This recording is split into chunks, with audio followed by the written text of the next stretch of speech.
And then அனைவருக்கும் வணக்கம். அதாவது இப்போ நம்ம பார்க்க போகிறது தான் கொஞ்சம் குழப்பமாகவும் கொஞ்சம் தெளிவில்லாமையும் நமக்கு இருக்கும். ஸோ இந்த பார்ட்டு தான் ரொம்ப முக்கியமான பகுதி. அது வந்து கொஞ்சம் என்லார்ஜ் பண்ணி பெருசு பண்ணி எடுத்துகிட்டு வந்திருக்கேன். பார்த்தீங்கன்னா இதுக்கு கீழே உள்ள கட்டை மட்டும்தான் மேட்ரு, இதில் உள்ள மேட்ரு இதுதான் நீங்கள் சிரமப்படுவீங்க. ஸோ அது என்னன்னு சொல்லிடுறேன். அதை வந்து இப்போ இந்த கட்டத்தை இதை பெருசு பண்ணி எடுத்துகிட்டு வந்திருக்கேன். ஓகேங்களா? இதை பார்த்தீங்கன்னா கொஞ்சம் கிளியராக இருக்கும். என்னன்னு பார்த்தீங்கன்னா ரூல்ஸ் என்னென்னா, இப்போ வந்து இது வந்து 2025 உள்ள மேட்ரு. ஓகேங்களா? இப்போ 2025 நம்ம இருக்கிறோம்.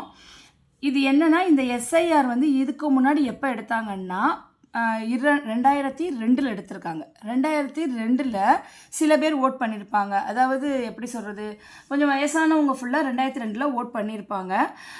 நம்ம இப்போ வந்து அப்போ வந்து 10வது படித்தாலோ நமக்கு ஓட்டு இல்லாமல் இருக்கும் இல்லையா, அவங்கெல்லாம் ஓட் பண்ணியிருக்க மாட்டாங்க. அவங்களுக்கு வந்து அந்த ஜாபிதாவில் அவங்க பேர் இருந்திருக்காது. 2002 அவங்க ஓட் பண்ணியிருக்க மாட்டாங்க. 18 வயசு பூர்த்தி அடைஞ்சிருக்காது அவங்களுக்கு. ஸோ அவங்களுக்கு ஓட்டு இருக்காது இல்லையா. அப்படியே 2ஆக பிரிக்கிறாங்க. ஓகேங்களா? முதல்ல இப்போ நம்ம என்ன பார்க்க போகிறோம் அப்படின்னா, நல்லா கிளியராக தெரிஞ்சுக்கோங்க. அப்பவும் ஓட்டு போட்டவங்க, தட் மீன்ஸ் 2002 ஓட்டு ஜாபிதாவில் பேர் இருந்து ஓட்டு போட்டவங்க, அவங்க என்ன செய்யணுங்கிறத தான் ஃபஸ்ட் இப்போ நம்ம பார்க்க போகிறோம்.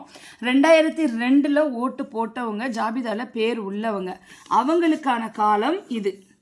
சரிங்களா? அவங்களுக்கான காலம்தான் இது. அதாவது 2002 நான் இருந்திருக்கேன், இப்போவும் நான் இங்கே இருக்கிறேன். அதை வந்து நீங்கள் ப்ரூவ் பண்ணுற மாதிரியான கட்டம் தான் இது. இந்த கட்டத்தை நீங்கள் நிரப்பணும். ஓகே, நீங்கள் உங்களுக்குள்ளேயே ஒரு சுய மதிப்பீடுக்கு வந்திருப்பீங்க. 2002 நான் ஓட் பண்ணினேன், அங்கே எனக்கு ஜாபிதாவில் பேர் இருந்துச்சு அப்படின்னா நீங்கள் இந்த கட்டம் லெஃப்டில் உள்ள கட்டத்தை நீங்கள் கம்பல்சரி ஃபில்லப் பண்ணணும். வாக்காளர் பெயர்னால் உங்களுடைய பெயர். சரிங்களா? உங்களுடைய பெயரை நீங்கள் எழுதிக்கிறணும். வாக்காளர் அடையாள அட்டை எண், இது என்ன பண்ணணும்னா, அதாவது 2002 உங்களுடைய அடையாள அட்டை மேக்ஸிமம் மாறாது. பட் வந்து 3 முறை மாறுச்சு. ஃபஸ்ட்டு வந்து டிஎன் அப்படின்னு போட்டு ஒரு ஓட்டர் ஐடி வந்துச்சு. அதுக்கப்புறம் வந்து கேஹெச்ஹெச்னு சொல்லிட்டு ஒரு இனிஷியல் போட்டு ஒரு வந்துச்சு. இப்போ ரீசெண்டாக நம்ம வச்சுருக்கிறது வந்து ஏயுஓன்னு போட்டது தான் இப்போ நம்மள்ட்ட இருக்குது. சரிங்களா? ஸோ 3 முறை மாறி இருக்கு இல்லையா. அந்த 3 முறை மாறினதுனால அப்போ வந்து உங்களுக்கு டிஎன்னு இருந்திருக்கும் மேக்ஸிமம். அப்போ உள்ள உங்களுக்கு டிஎன் பார் சம்திங் இப்படி நிறைய நம்பர்ஸ் வந்துருக்கும். அதைத்தான் இங்கே புட் பண்ணணும். சரிங்களா? இது எப்படி எடுக்கணுங்கிறத நான் அடுத்ததில் சொல்கிறேன்.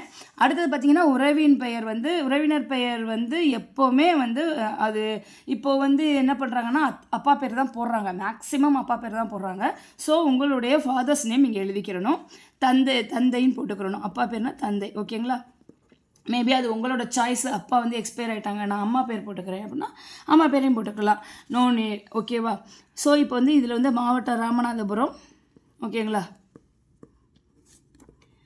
மாநிலம் தமிழ்நாடு. அவ்வளோதான். சட்டமன்ற தொகுதி பெயர் வந்து பரமக்குடி. சரிங்களா? பரமக்குடி. இப்போ இந்த பகுதி வந்திருக்கோம் இல்லைங்களா, சட்டமன்ற தொகுதி எண். இப்போ வந்து நம்மளுடைய சட்டமன்ற தொகுதி எண் வந்து 209. ஸோ அப்போ இருந்தது என்னென்னா 200ன்னு இருந்தது. சரிங்களா? அதுக்கடுத்து பகுதி எண், வரிசை எண், இது வந்து எங்கே பார்க்கணும் அப்படின்னா, பகுதினா பார்ட் நம்பர். இப்போ நம்ம இருக்கிறது வந்து நான் தெரிய வேணாம். ஸோ பகுதி எண் அப்போ உள்ளதும் வரிசை எண்ணும் எப்படி கண்டுபிடிக்கணும் அப்படின்னா அதை வந்து ஒரு இதில் சொல்கிறேன். இப்போதைக்கு இதை நீங்கள் பார்த்துக்கோங்க. ஓகேவா? தேங்க்யூ.